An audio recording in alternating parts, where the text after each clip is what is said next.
Hi friends, welcome to Princess Creation. இன்னைக்கு நம்ம சேனல்ல பார்க்க போறது என்ன அப்படினு பாத்தீங்கன்னா வீட்ல இருக்கிற பொருளை வச்சு KFC ஸ்டைல்ல ஃப்ரைட் சிக்கன் எப்படி பண்றது அப்படிங்கறத இன்னைக்கு நம்ம பார்க்க போறோம். இந்த வீடியோ தான் நீங்க ஃபர்ஸ்ட் டைம் பார்க்கறீங்க அப்படினா மறக்காம நம்ம சேனலை சப்ஸ்கிரைப் பண்ணிடுங்க. மயோனீஸோட ரெசிபியும் நம்மளோட சேனல்ல இருக்கு. வேணும்னு நினைக்கிறவங்க லிங்க் கிளிக் பண்ணி பாருங்க. இப்போ வாங்க வீடியோக்குள்ள போலாம். நம்ம இதுல 1 கப் தயிர் ஊத்திறேன். நீங்க தயிர் இல்ல அப்படினாக்க நீங்க பால் கூட இதல சேர்த்துக்கலாம். அதுக்கு அப்புறமா கொஞ்சமா தண்ணி சேர்த்திருக்கேன். இஞ்சி பூண்டு பேஸ்ட் வந்து 1 டீஸ்பூன் சேர்த்திருக்கேன். இப்போ நல்லா அதை மிக்ஸ் பண்ணி விட்டுருங்க. நல்லா மிக்ஸ் பண்ணதுக்கு அப்புறமா இப்போ சால்ட் சேர்த்துக்கலாம். மிளகாத்தூள் 1 டீஸ்பூன் சேர்த்திருக்கேன். மிளகுத்தூள் 1/2 டீஸ்பூன் சேர்த்திருக்கேன். இப்போ நம்ம இதை நல்லா மிக்ஸ் பண்ணி விட்டுக்கலாம். நல்லா மிக்ஸ் பண்ணதுக்கு அப்புறமா இதில் கொஞ்சமாக நம்ம லெமன் மட்டும் சேர்த்துக்க போகிறோம். 1/2 லெமன் வந்து நான் ஆட் பண்ணியிருக்கேன்.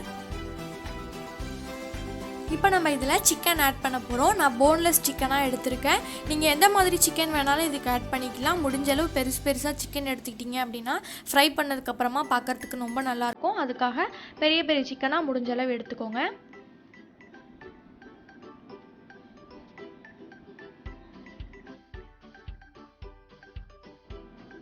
இப்போ நம்ம இதில் கடைசியாக ஒரு முட்டை ஆட் பண்ணுறேன். இது வேணும்னா ஆட் பண்ணிக்கலாம், ஆப்ஷனல் தான். பட் ஆட் பண்ணால் உங்களுக்கு வந்து டேஸ்ட்டும் நல்லாயிருக்கும், சாஃப்டாகவும் இருக்கும். அதனால நீங்கள் முடிஞ்ச அளவு ஆட் பண்ணிக்க பாருங்கள். இப்போ ஃபுல்லாக மிக்ஸ் ஆகிடுச்சு. மிக்ஸ் ஆனதுக்கப்புறமா இப்போ ஒரு ரேப்பர் போட்டு க்ளோஸ் பண்ணிவிட்டு இப்போ நான் ஒரு நைட்டு ஃபுல்லாக நான் ஃப்ரிட்ஜில் எடுத்து வைக்க போகிறேன். ஃப்ரீசரில் வைக்கணும்னு தேவை கிடையாது. கீழே சாதாரணமான இதில் வச்சாலே போதும் உங்களுக்கு. மிக்ஸ் ரெடி பண்ணிடலாம். அதுக்கு வந்து ஃபஸ்ட்டு 1 கப் மைதா மாவு எடுத்திருக்கேன். ஃபஸ்ட்டு வந்து இட்டாலியன் ஹெர்ப் ஆட் பண்ணுறோம். இது வந்து ஆப்ஷனல் தான், இருந்தால் சேர்த்துக்கோங்க, இல்லைனா விட்டுருங்க. அதுக்கப்புறமா சில்லி ஃப்ளேக்ஸ், அதுக்கப்புறமா வந்து சில்லி பவுடர், அதுக்கப்புறமா பெப்பர், அதுக்கப்புறம் சால்ட், இது எல்லாத்தையும் சேர்த்து நல்லா மிக்ஸ் பண்ணிக்கோங்க. பண்ணி வச்சு ஃப்ரிட்ஜில் வச்சிட்டோம் அப்படின்னா எப்போ வேணுமோ நம்ம தேவைங்கிறப்ப எடுத்து யூஸ் பண்ணிக்கலாம். இது வந்து நெக்ஸ்ட் டே. இப்போ வந்து கறியை நாங்கள் வந்து ஃப்ரிட்ஜிலேருந்து எடுத்தாச்சு. இப்போ அதை ஓப்பன் பண்ணிடலாம்.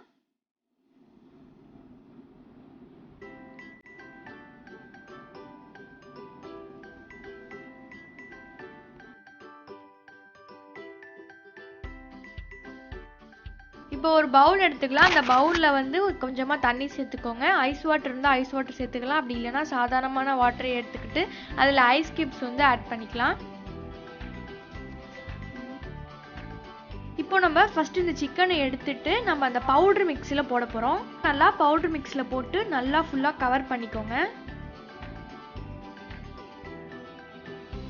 நெக்ஸ்ட்டு வந்து வாட்டரில் போட்டு நல்லா எடுத்துக்கலாம். இது எதுக்காக அப்படின்னா நல்லா கிறிஸ்பியாக வரும். அதுக்காக நம்ம ஐஸ் வாட்டர் யூஸ் பண்ணிக்கலாம். இப்போ இதில் போட்டு நல்லா மிக்ஸ் பண்ணிவிட்டு எடுத்துக்கோங்க. திருப்பியுமே இந்த பவுடரில் போட்டு மிக்ஸ் பண்ணி எடுத்துக்கோங்க.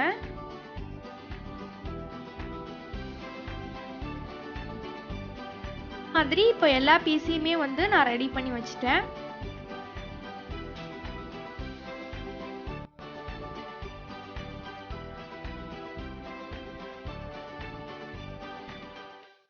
இப்போ நம்ம ஃப்ரை பண்ணுறதுக்கு ரெடி பண்ணிடலாம். இதுக்கு வந்து நான் குக்கர் எடுத்திருக்கேன். குக்கரில் ஃப்ரை பண்ணணும் அப்படின்னாக்கா உங்களுக்கு நல்லா வருங்கிறதுக்காக நான் குக்கர் எடுத்திருக்கேன். சின்ன குக்கராக எடுத்துக்கிட்டோம் அப்படின்னாக்கா உங்களுக்கு நிறைய எண்ணெய் தேவைப்படாது. ஏன்னா அது சின்னதாக இருக்கிறதுனால நம்ம கொஞ்சமாக எண்ணெய் ஊற்றினாலுமே நிறைய லெவலுக்கு வந்துடும். நம்ம சிக்கன் ஃப்ரை பண்ணி எடுக்கிறப்ப வந்து அந்த சிக்கன் வந்து ஃபுல்லாக எண்ணெயில் முழுகிடணும். அதுக்காக வந்து நான் சின்ன குக்கராக பார்த்து எடுத்திருக்கேன். நல்லா சூடு வந்ததுக்கு அப்புறமா நீங்கள் சிக்கனை வந்து இதில் போட்டு ஃப்ரை பண்ணி எடுத்துக்கலாம். இப்போ பாருங்கள், ரொம்ப சூப்பரான கிறிஸ்பியான KFC style fried chicken ready ஆயிடுச்சு. இப்போ பாருங்கள், ரொம்ப சூப்பரான KFC ஸ்டைல் ஃப்ரைடு சிக்கன் வந்து ரெடி ஆயிடுச்சு. வீட்டில் இருக்கிற பொருளை வச்சே ரொம்ப சூப்பராக செஞ்சிடலாம். இப்படி உங்களுக்கு பிடிச்சிருந்துச்சுன்னா லைக் பண்ணுங்கள், ஷேர் பண்ணுங்கள், கமெண்ட் பண்ணுங்கள், மறக்காமல் சப்ஸ்கிரைப் பண்ணிவிடுங்க.